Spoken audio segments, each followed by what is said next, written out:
I was at a writers' conference this past weekend, and I was asked to teach a class on how to pitch to agents and editors.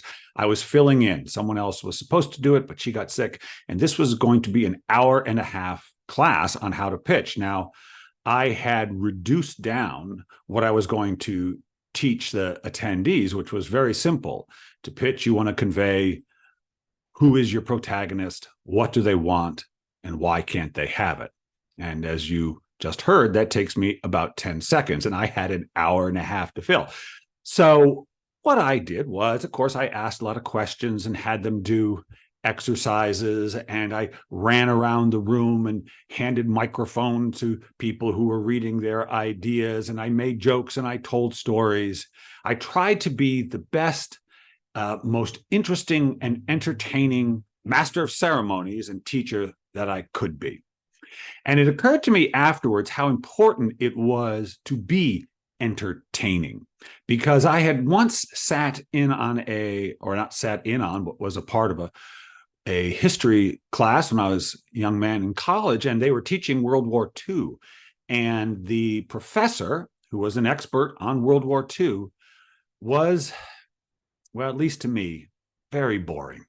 Listening to him talk about the Blitz and the Russian front and Battle of the Bulge and the Battle of Britain was like listening to someone read the phone book. I couldn't absorb the information. Entertainment helps the audience absorb what you're sharing with them. But artists sometimes have a very mixed relationship to this concept of entertainment. It can feel like you're just giving someone else what they want. My brother once did stand-up comedy. It was the first time he ever did it, and it can be unforgiving up there in the spotlight by yourself if you're not getting laughs, which he wasn't until he threw an F-bomb, which he didn't want to do before he started doing his routine. But as soon as he used that word, the crowd laughed.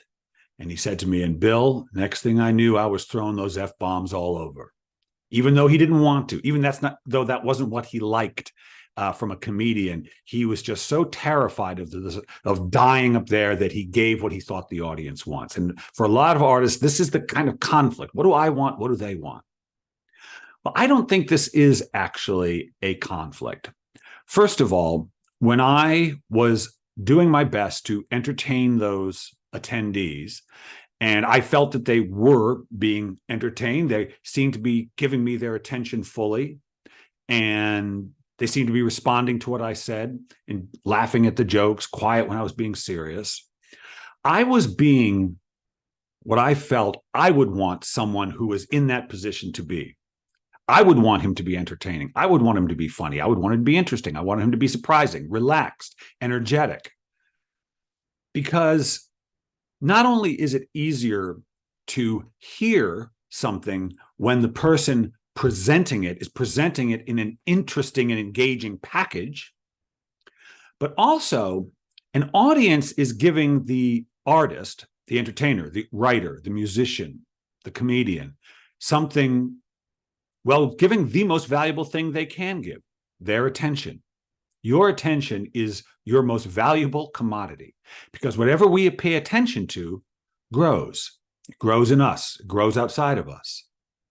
And as a performer, you can feel that attention. But I've always believed that if someone in the constant conversation of life stops talking and agrees to simply listen and give the attention, I owe them the best I can, because whatever I give them, if they pay attention to me, is going to grow in them. Simultaneously, it grows in me. Whatever I am paying attention to within me that I'm giving to them, the story, the idea, the explanation, the lesson, that's growing in me simultaneously.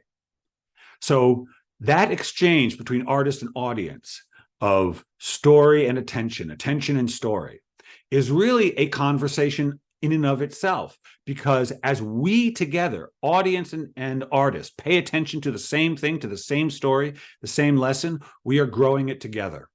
Everyone, hopefully, is getting what they want. And it's a totally fair exchange. Thanks for listening. As always, hit subscribe if you don't want to miss an episode. I do these every Friday. And if you like it, say so. I try to respond to all the comments. And so, until next week, this is Bill Kenower. Stay fearless.